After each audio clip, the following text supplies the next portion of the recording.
Assalamualaikum warahmatullahi wabarakatuh. Modul 23A9 Koneksi antar materi coaching. Menurut Grant, coaching merupakan proses kolaborasi yang berfokus pada solusi, berorientasi pada hasil, dan sistematis, di mana coach memfasilitasi peningkatan atau performa kerja, pengalaman hidup, pembelajaran diri, dan pertumbuhan pribadi dari coachee. Dalam konteks pendidikan, coaching menjadi salah satu proses yang sangat penting dilakukan di sekolah. Melalui proses coaching dapat menuntun kemerdekaan belajar murid untuk mengeksplorasi dirinya guna mencapai tujuan pembelajaran.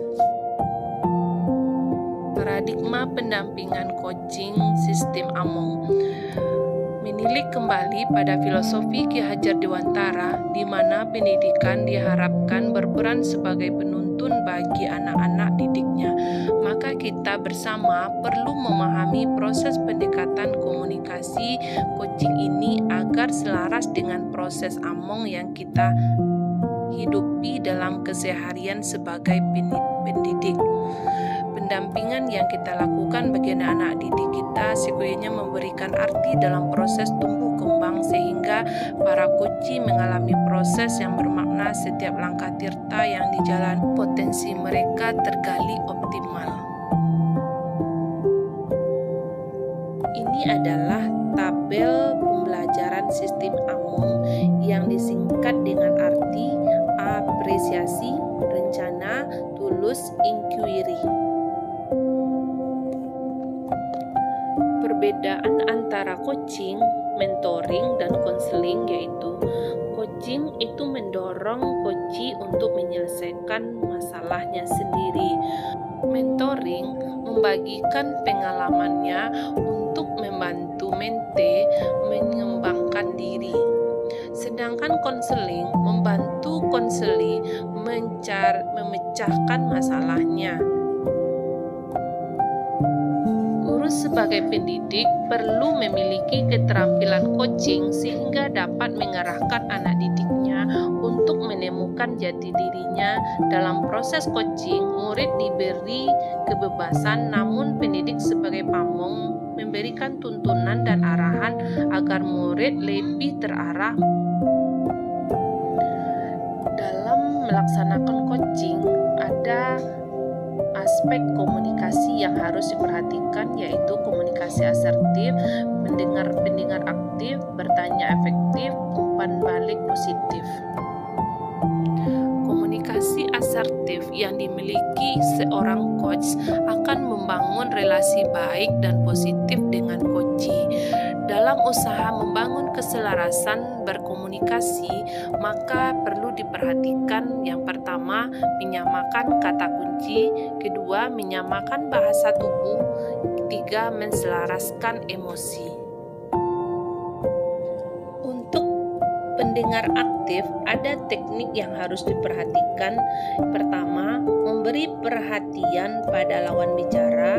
Dua, tunjukkan bahwa kita mendengarkan. Ketiga, tanggapi perasaan dengan tepat. Empat, gunakan parafrase. Kelima, bertanya.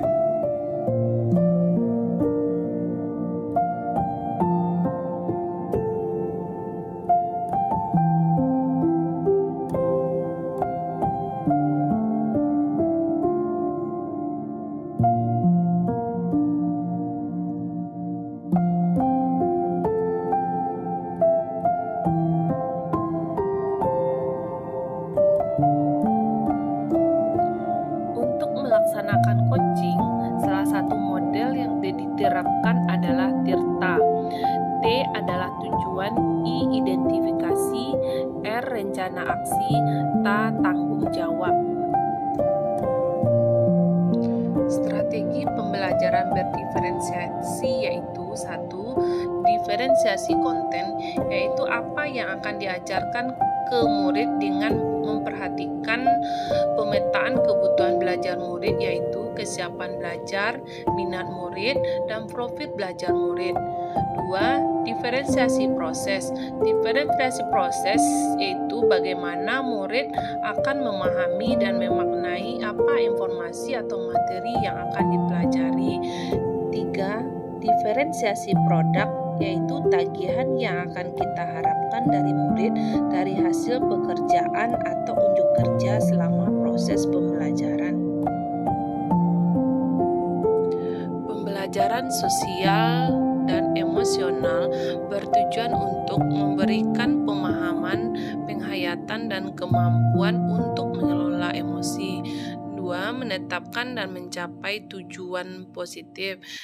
3. Merasakan dan menunjukkan empati kepada orang lain. 4. Membangun dan mempertahankan hubungan yang positif. 5. Membuat keputusan yang bertanggung jawab. Koneksi dari ketiga pembelajaran modul 2.1, 2.2, dan 2.3 yaitu pembelajaran berdiferensiasi adalah usaha untuk menyesuaikan proses pembelajaran di kelas untuk memenuhi kebutuhan belajar individu setiap murid.